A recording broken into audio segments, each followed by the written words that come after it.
Let's take a look at what has been happening in the serial अम्मा। तो अम्मा में भोली भाली सी रिहाना को हो गई है जेल। जी हाँ, रिहाना चली गई है जेल में और वो भी गजला के कत्ल के इल्जाम में। अपने ऊपर इस झूठे इल्जाम से तो रिहाना परेशान है ही, लेकिन इस मुसीबत के वक्त किसी का साथ ना पाकर रिहाना और ज्यादा दुखी हो चुकी है। लेकिन उनके हीरो यानी फैजल अपनी रिहाना को अकेले कैसे छोड़ देते, और इसीलिए रिश्वत देकर फैसल आ गए हैं रिहाना से मिलने, जहां दोनों के बीच होता है बहुत ही इमोशनल मोमेंट और दोनों अपने आंसू नहीं रोक पाते। आइए जानते हैं फैजल और रिहाना से कि क्या हो रहा है एग्जैक्टली। इमोशनल इसलिए हो देखिए मेरा गला अभी तक बैठा हुआ है, इसलिए क्योंकि ये मैडम जो है सलाखों के पीछे है और मैं इनको मिलने आया हूँ जेल में और बहुत मिस कर रहे हैं एक दूसरे को।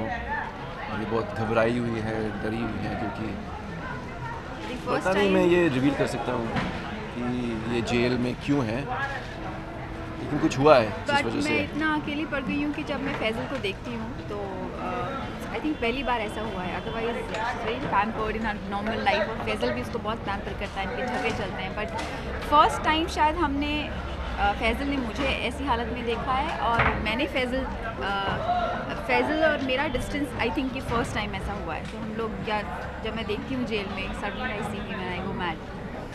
सो या हम लोग रो रहे हैं और आपने देखा मैं रो ही रही हूँ तब से। इमोशनल के साथ साथ एक बहुत ही टचिंग मोमेंट है, क्योंकि आई थिंक पहली बार रिहाना ने भी फैजल की तरफ अपना इतने ओपनली से प्यार एक तरह से इजहार किया है। तो बहुत ही टचिंग मोमेंट है, दोनों रो रहे हैं। It was very pointed moment दोनों के लिए। हम दोनों एक्चुअली नेचुरली रोने लगे दोनों टेक में। So it was good. इसलिए हम लोग शांत बैठे थे taking our own sweet time. आपने सोचा कि हम लोग शॉर्ट देख रहे हैं, but yeah we wanted our own sweet time and then because आप actually emotional and he give such a beautiful shot. I was like oh you are crying, you made me cry, it's so beautifully he is done. मुझे रुलाती है देखो हर रोज। First time I have seen you crying like this, but बहुत आप लोगों ने देखा होगा, but it's amazing. I just hope ये सब लोगों को पसंद आए because we genuinely we were there in the show. Well actually जो एक और किरदार है अतुल का, वो मुझसे मतलब उनका कोई 36 का आंकड़ा है फैजल के साथ, तो वो मुझे रिहाना से मिलने नहीं देता।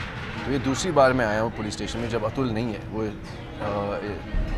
पुलिस थाने का इंचार्ज है। तो मैं दूसरे इंस्पेक्टर से बात करके उनको ब्राइब करके 5 मिनट निकालता हूँ ताकि मैं रिहाना से मिल सकूँ।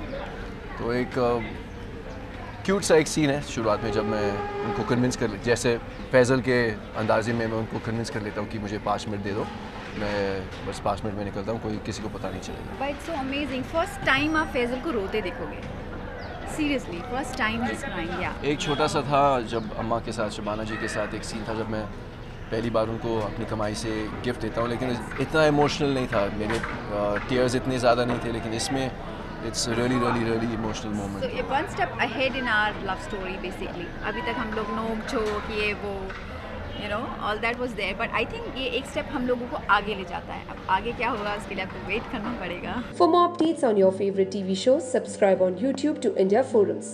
Addiction at its best. Hi, this is Crystal D'Souza and you're watching me on India Forums. Subscribe to India Forums on YouTube.